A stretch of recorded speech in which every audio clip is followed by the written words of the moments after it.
మిమ్మల్ని చూస్తే తమ్ముళ్ళు ఎక్కడొచ్చినా మీ టవల్స్ అయితే ఎగరతానే ఉంటాయి ఆకాశంలోకి.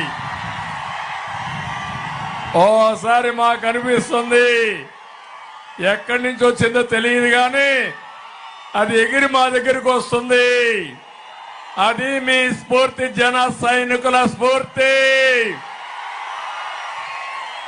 రేపు ఎన్నికల్లో కూడా ఇదే స్ఫూర్తి ఉండాలి.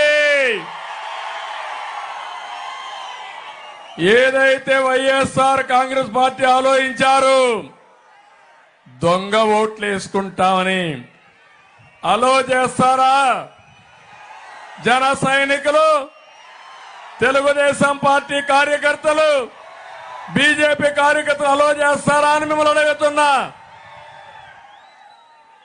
ఈరోజు ఒక శుభదినం, పండగ రోజు, శ్రీరామనవమి. ఈరోజు మీరందరూ వచ్చి బ్రహ్మాండంగా సక్సెస్ చేశారంటే ఇంకా మన విజయాన్ని ఎవ్వడు ఆపలేడు. ప్రతి ఊర్లో, ప్రతి వాడలో ప్రజలంతా ఘనంగా జరుపుకునేది శ్రీరామనవమి. రాములోరి పెళ్లి చేసి అందరూ చల్లగా ఉండాలని కోరుకుంటారు, మంచి పాలన కావాలని కోరుకుంటాం. ఎప్పుడైనా సుపరిపాలన అంటే అది రామరాజ్యం గుర్తొస్తుంది. మీరు ఆశీర్వదించండి, ఇది మా బాధ్యత.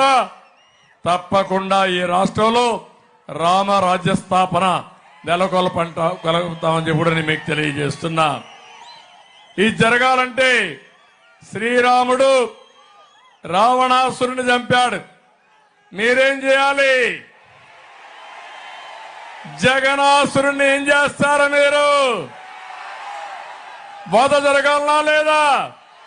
చేస్తామని గట్టిగా చెప్పండి, కొట్టి చెప్పండి చేస్తామని. ఇప్పుడే మిత్రులు చాలా విషయాలు మాట్లాడారు.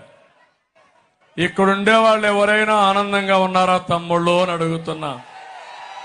ఏమమ్మా ఆడబిడ్డలు మీరు ఆనందంగా ఉన్నారమ్మా అని అడుగుతున్నా. ఒక వర్గం అని కాదు, ఇంకొక వర్గం కాదు, అందరినీ నట్టేట్లో ముంచేసిన వ్యక్తి ఎవరు? సైకో జగన్.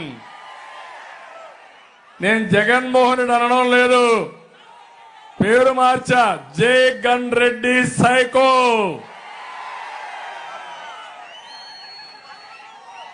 నిన్న చాలా సర్వేలు వచ్చాయి. అంటే సర్వేలన్నీ చివరిసారి మళ్ళీ ఎన్నికలైన తర్వాత, పోలింగ్ అయిన తర్వాతనే వేసే అవకాశం ఉంటుంది. 11 సర్వేలు వస్తే 11 సర్వేల్లో కూడా 17 నుంచి 23 ఎంపీలు మనమే గెలుస్తున్నామని మీకు తెలియజేస్తున్నా. అంటే ఇప్పుడు ఇక్కడుండే బాలశౌరి గెలుపు తథ్యం అవునా కాదా? కృష్ణప్రసాద్ గెలుపు తథ్యం అవునా కాదా? కానీ ఇక్కడ ఒక దుర్మార్గుడు ఉన్నాడు. ఆ దుర్మార్గుడు మీరు చూస్తే తమ్ముళ్ళు 6 నెలలుగా ఎప్పుడన్నా